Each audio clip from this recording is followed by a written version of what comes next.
Bon, petite question.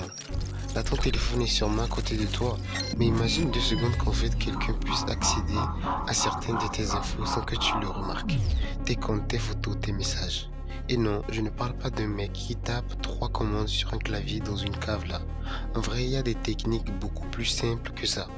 Donc aujourd'hui, je vais te montrer 5 trucs qui peuvent mettre ton téléphone en danger et surtout comment les éviter.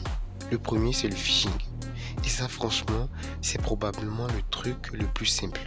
En gros, tu peux recevoir un SMS qui te dit un truc du genre votre compte va être suspendu. Cliquez ici. Et toi, tu te dis bon, il faut que je règle ça. Tu cliques et là, tu tombes sur un site qui ressemble énormément au vrai. Tu rentres ton adresse email, ton mot de passe, sauf que bah, t'as juste donné le mot de passe au mec. Et ça, ce qui est chaud, c'est ce qui est vraiment chaud avec le phishing. Techniquement, il n'a même pas eu besoin de pirater ton téléphone. Il t'a juste fait cliquer au mauvais endroit. Deuxième truc, les applications. Et là, pareil, faut faire attention à ce que tu télécharges. Parce que imagine, tu cherches une application sur Google, tu trouves un site qui te dit télécharge-la gratuitement ici. Alors que normalement, elle coûte de l'argent. Forcément, tu es content, tu télécharges. Sauf que le fichier peut être modifié et contenir un malware. Et là, selon ce qu'il contient, ça peut devenir beaucoup plus problématique. Donc vraiment, si un site random te propose une application payante gratuite, méfie-toi. Troisième truc, et celui-là, je suis sûr qu'il y en a beaucoup qui le font. Utilisez le même mot de passe partout.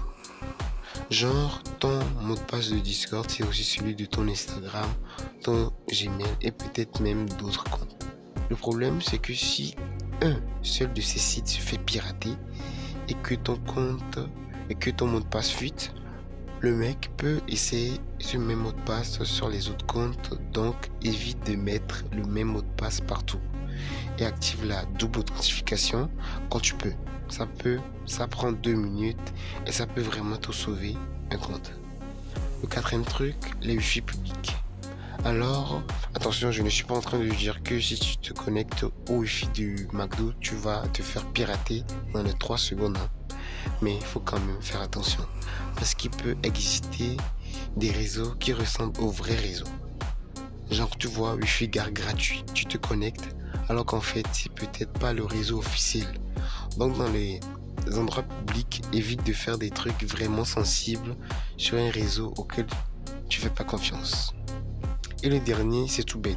Faire les mises à jour. Je sais, c'est chiant. Ton téléphone te donne une mise à jour. Tu as envie de cliquer sur plus tard, puis encore plus tard. Et au final, ça fait 3 mois que ton téléphone n'est pas à jour. Mais en fait, les mises à jour servent aussi à corriger des failles de sécurité. Donc, quand ton téléphone te demande de faire une mise à jour importante, fais-la. C'est littéralement l'une des choses les plus simples que tu peux faire pour être un peu plus sécurisé.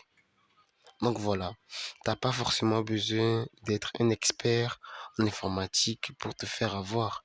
Des fois, ça peut juste être un mauvais clic, une mauvaise application ou un mot de passe que tu utilises depuis 5 ans partout.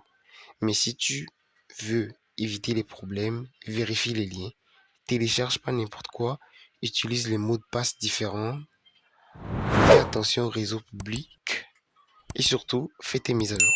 Voilà, c'était ma première vidéo. Si t'as appris un truc, bah c'est déjà pas mal. Si ça t'intéresse, j'en ferai d'autres sur la cybersécurité. Sur ce, ciao.